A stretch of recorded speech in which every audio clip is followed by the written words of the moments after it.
Hello everyone, I am Ifra, hope you are doing well. तो start करते हैं आज का टॉपिक। आज हम जो हमारे वाउचर समझ रहे थे, वो बचे थे, उसको पढ़ेंगे। ठीक है, टैली प्राइम में जो वाउचर्स पढ़ने से रह गए, समझने से रह गए थे, तो सबसे पहले टैली प्राइम को ओपन करेंगे डबल टैप करके। जो मेन ज्यादा यूज होता है वो तो हमने कवर कर लिए थे, बट एक बारी और भी देख लेते हैं ताकि अगर आपको उसमें एंट्री करनी हो तो कोई प्रॉब्लम ना आए। तो यहाँ से टैली प्राइम ओपन हो गया, कंटिन्यू करते हैं। देखिए हम यहाँ पर देख रहे थे, चाहे तो आप ऑल्टर से भी देख सकते हैं वाउचर टाइप करके। देखिए यहाँ पे क्या है, कितने सारे तरह के। तो हमने इसमें से सेल्स देख लिया था, रिसीट, परचेज, पेमेंट, जर्नल और कॉन्ट्रा, ये सब हमने वाउचर्स देख लिए थे। ठीक है, अभी हमें कौन से देखने हैं, जैसे आज कौन से पढ़ेंगे, जर्नल, मेमोरेंडम, परचेज ऑर्डर और सेल्स ऑर्डर, ये सब चीजें पढ़ेंगे। ठीक है, तो यहाँ पर आते हैं और इसको कंटिन्यू करेंगे। तो यहाँ पर लिखेंगे हम सबसे पहले जर्नल वाउचर पढ़ा था लास्ट। तो जनरल वाउचर किसके लिए बताया था मैंने, क्या क्यों यूज होता है, शॉर्टकट की थी इसकी F7 एंड यूज ये होता है कैश और बैंक से रिलेटेड ट्रांजैक्शन जिसमें ना हो वो ट्रांजैक्शन हम इसमें रिकॉर्ड करते हैं, क्योंकि इसमें क्या होता है, नॉन प्रॉफिट, मतलब कि इसमें सारी चीजें कैसी रहती हैं, जैसे गवर्नमेंट प्राइवेट से रिलेटेड रहती है या फिर किसी अदर एंटिटी से रिलेटेड इसमें डॉक्यूमेंट्स रहते हैं। ठीक है,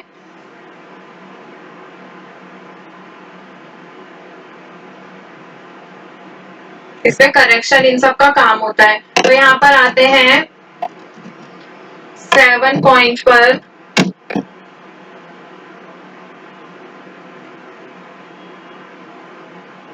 तो आज हम सबसे पहले किसके बारे में पढ़ने वाले हैं, डेबिट नोट।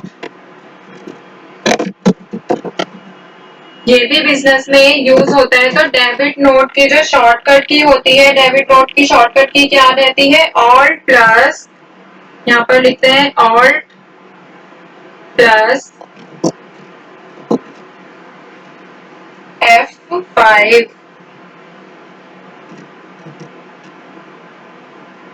देखिए यहाँ पे F5 किसकी थी, पेमेंट वाउचर की, बट यहाँ पे हमने ऑल्ट के साथ यूज किया, तो ये किसकी एंट्री बन गई, ऑल्ट के साथ। अगर F5 को आप टैली में प्रेस करेंगे तो कौन सा वाउचर ओपन हो जाएगा, डेबिट नोट ओपन हो जाएगा।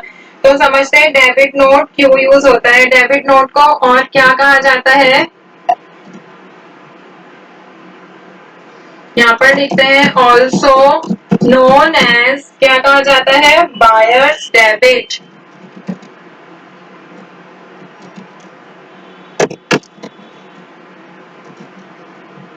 और क्या कह सकते हैं, डेबिट मेमो। ठीक है, ये दो नामों से डेबिट नोट को और पहचाना जाता है। इसमें होता क्या है, this document is issued by the buyer.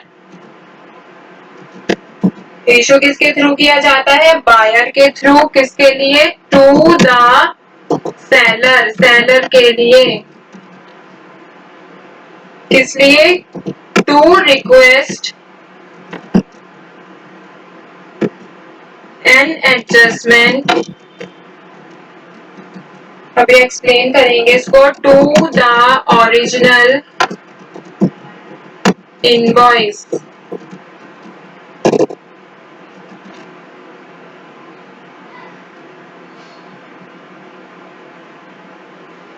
ठीक है, तो डेबिट नोट की शॉर्टकट की क्या है, ऑल्ट प्लस F5। इसको बायर्स डेबिट और डेबिट मेमो भी कहा जाता है। यह जो होता है डेबिट नोट किसके थ्रू इशू किया जाता है, बायर के थ्रू इशू किया जाता है सेलर को रिक्वेस्ट करने के लिए। किसके लिए, ताकि वो ओरिजिनल इनवॉइस में एडजस्टमेंट कर सके। ठीक है, तो डेबिट नोट समझ आया।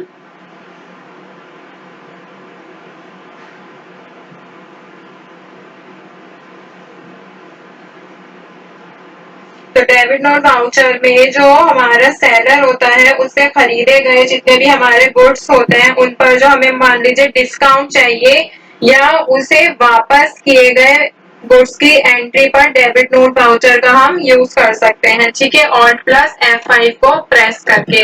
अभी आते हैं यहाँ पर 6 पॉइंट पे।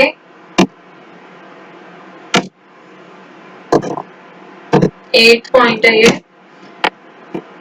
Credit note. अब क्रेडिट नोट है, इसकी शॉर्टकट की क्या होती है? Alt प्लस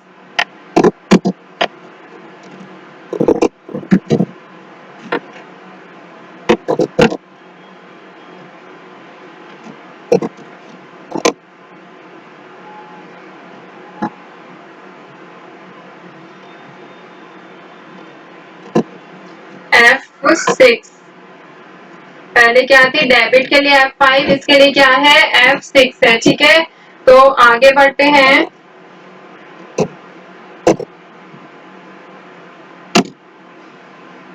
एंड इसको लिखते हैं। क्रेडिट नोट होता क्या है?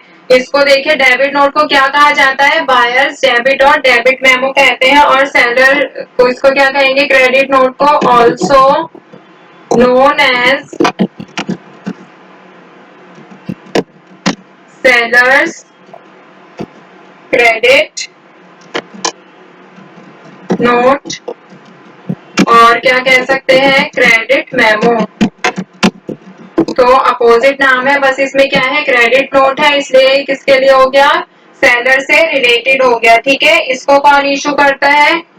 नीचे लिखते हैं, इशूड बाय सेलर, इसके लिए टू द बायर। बायर के लिए इशू किया जाता है, किस लिए? To indicate that the buyer owes less than the original invoice। तो क्रेडिट नोट का यूज क्यों किया जाता है? या तो फिर किससे कर सकते हैं? जो एरर्स है हमारे नोट्स में, उनको जो इनवॉइस में हमारी गलतियां हैं उनको करेक्ट करने के लिए, या फिर कुछ चेंजेस करने के लिए इनवॉइस में, या फिर किसी को रिफंड करने के लिए क्रेडिट नोट का भी यूज किया जाता है। तो आप इजिली कैसे याद रख सकते हैं? क्रेडिट नोट वाउचर में जो पार्टी को हमने बेच रखे होते हैं गुड्स, उस पर या फिर उसके लिए यूज किया जाता है, या फिर उस पर जो छूट दी जाती है, या फिर उसे गुड्स को जो वापस किए जाते हैं, ठीक है, वापस करने के लिए क्या यूज किया जाता है? क्रेडिट नोट का यूज किया जाता है। 9 पॉइंट पर आते हैं। डेबिट क्रेडिट नोट हो गया, अभी पढ़ेंगे मेमोरेंडम।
तो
मेमोरेंडम वाउचर होता क्या है? ये एक नॉन अकाउंटिंग वाउचर होता है, ठीक है, ना ही इसका कोई अफेक्ट पड़ता है हमारे बिजनेस के ट्रांजैक्शंस पर, ठीक है।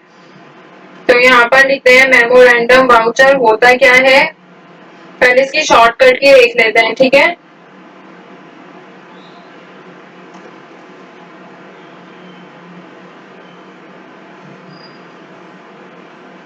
F10 इसकी शॉर्टकट की क्या होती है? F10 प्लस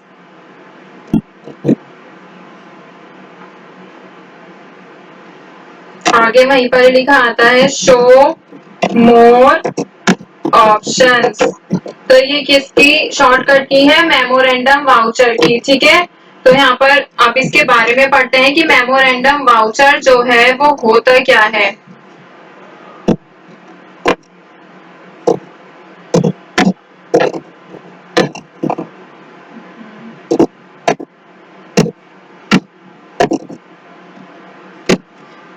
तो मेमोरेंडम वाउचर टैली में जो होता है वो एक नॉन अकाउंटिंग वाउचर है जो कि क्या स्टोर करता है, कैसी एंट्रीज अपने अंदर रखता है, कैसी एंट्रीज को रिकॉर्ड करता है जो कि नॉन फाइनेंशियल या फिर नॉन अकाउंटिंग से रिलेटेड होती हैं, ठीक है। सेपरेट मेमोरेंडम रजिस्टर करता है ये, और इसका कोई भी अफेक्ट नहीं पड़ता किसी भी अकाउंट पर। तो इसका काम क्या होता है? वाउचर्स, कौन से वाउचर्स आते हैं इसमें? तो लिखते हैं vouchers that not verified at the time of entry, मतलब कि हमें एंट्री के टाइम नहीं पता होता, मतलब कि हमें नहीं पता होता एंट्री के टाइम ये कौन से वाउचर में जाएगा, तो हम उसको किस में डालते हैं? मेमोरेंडम वाउचर में डाल देते हैं। या फिर क्या होता है, कोई भी सस्पेंस पेमेंट होती है, ये पेमेंट कहाँ से हुई है, कितनी है, ये सब हमें नहीं पता उसका, उसके बारे में तो हम किस में डाल देते हैं? सस्पेंस पेमेंट मेमोरेंडम वाउचर में डाल देते हैं। या फिर क्या होता है? आइटम्स गिवन एन अप्रूवल, इसका क्या मतलब है? इसको मेमोरेंडम वाउचर को क्यों यूज किया जाता है? आइटम्स को ट्रैक करने के लिए किया जाता है कि उसमें जितने भी हम अप्रूव कर सकते हैं, किसको अप्रूव करना है, या फिर convert them into a proper cell voucher, कि अगर हमें पता चल जाएगा तो हम उसको सेल वाउचर में कन्वर्ट कर देंगे, ठीक है। मेमोरेंडम वाउचर में जितने भी टाइप्स की एंट्री करते हैं हम उसको रेगुलर फॉर्म में बाद में चेंज कर सकते हैं अगर हमें उनकी पता चल जाए, ठीक है, उनके बारे में। तो आप बेसिकली ये याद रखिए कि मेमोरेंडम वाउचर जो है वो याद रखने के लिए यूज किया जाता है, ठीक है। तो यहाँ पर 10th पॉइंट पर आते हैं, सेल्स ऑर्डर।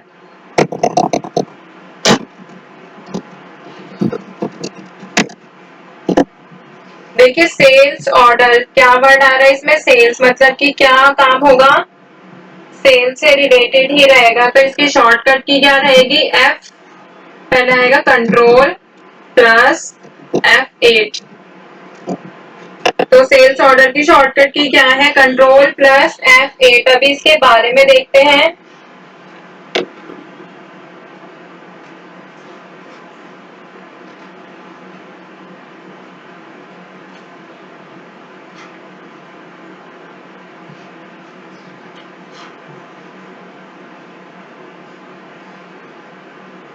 ठीक है, बिजनेस में जब भी कोई हमसे कोई गुड्स खरीदता है तो वो पहले हमें ऑर्डर देगा ना। जैसे मान लीजिए मेरा बिजनेस है, आप मुझसे गुड्स खरीदेंगे तो आप मुझे ऑर्डर देंगे, तो इसी ऑर्डर को सेल्स ऑर्डर कहा जाता है। ठीक है, जरूरी नहीं है कि हर बिजनेस में सेल्स से पहले सेल्स ऑर्डर हो। अगर बिजनेस में सेल्स का कोई ऑर्डर लिया जाता है तब आप सेल्स ऑर्डर वाउचर का यूज करते हैं, ठीक है। तो जरूरी नहीं होता ना कि हम आपने मुझसे कोई सामान परचेज कर रहे हैं, मैं सेल कर रही हूँ, तो उसको ऑर्डर को रिकॉर्ड किया जाए, ठीक है। डायरेक्ट भी हम भेज सकते हैं, तो ऐसा जरूरी नहीं होता है, ठीक है। हर बिजनेस में ये यूज नहीं होता है।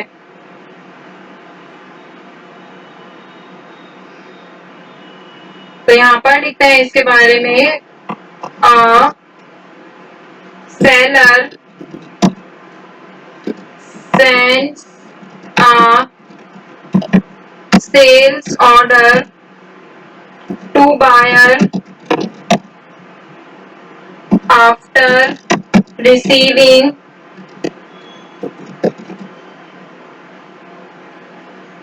the purchase order। Purchase order को शॉर्ट में क्या कहा जाता है, PO, ठीक है। टू कंफर्म द परचेज, कि कितना भेजना है, कितना परचेज कर रहे हैं, ठीक है। एंड उसको उसके बाद में क्या करेगा, वेरीफाई डिटेल्स।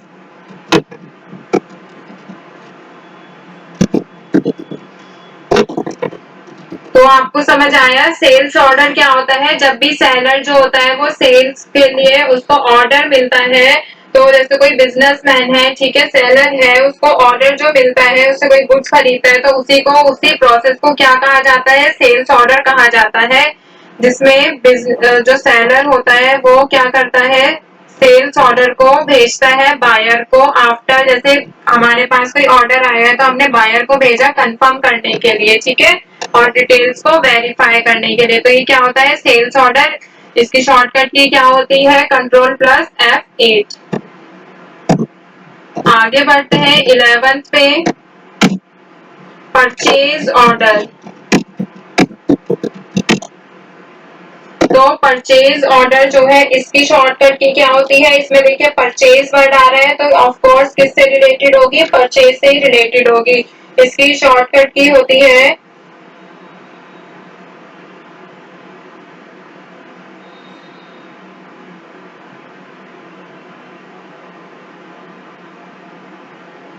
कंट्रोल प्लस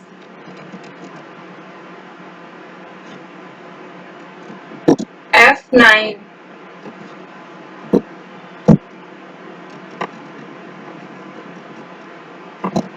ठीक है, शॉर्टकट की इसकी पता चली। अब इसके बारे में पढ़ते हैं कि परचेज ऑर्डर होता क्या है। तो यहाँ पर लिखते हैं, a buyer sends a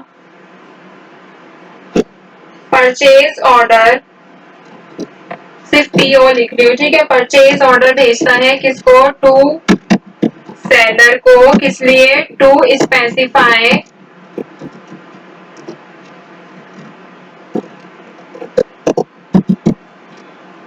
specify करने के लिए, मतलब पता लगाने के लिए, बताने के लिए, द प्रोडक्ट्स और सर्विसेज, मतलब कि गुड्स और services they want to buy। मतलब कि परचेज ऑर्डर आप देखिए ये होता है कि जब भी कोई बायर होता है वो क्या भेजता है, परचेज ऑर्डर देता है, मतलब कि ऑर्डर भेजता है सेलर को कि वो क्या गुड्स और सर्विसेज खरीदना चाहता है, ठीक है, और उसकी क्वांटिटी कितनी होनी चाहिए, क्या प्राइस है, ठीक है। फिर जब सेलर एक्सेप्ट कर देता है परचेज ऑर्डर को तो वो क्या बन जाता है, एक लीगल कॉन्ट्रैक्ट की फॉर्म में वो तैयार हो जाता है। तो परचेज ऑर्डर आपको समझ आया, जब हम परचेज ऑर्डर वाउचर में एंट्री करते हैं तो वहां पर एक परचेज नंबर भी दिया जाता है, ठीक है। जब हम कोई भी गुड्स खरीदते हैं या बेचते हैं उससे पहले ऑर्डर लेते हैं तो उसको क्या कहा जाता है, ऑर्डर प्रोसेसिंग कहा जाता है। तो आपको समझ आ गया होगा परचेज ऑर्डर होता क्या है। परचेज ऑर्डर होता है जब कोई बायर भेजता है, सेल्स ऑर्डर होता है जब कोई सेलर भेजता है, ठीक है। तो टॉपिक यहाँ पर हो गया है कंप्लीट, जो मेन थे वो मैंने करा दिया है। मिलते हैं नेक्स्ट वीडियो में, stay tuned and thank you.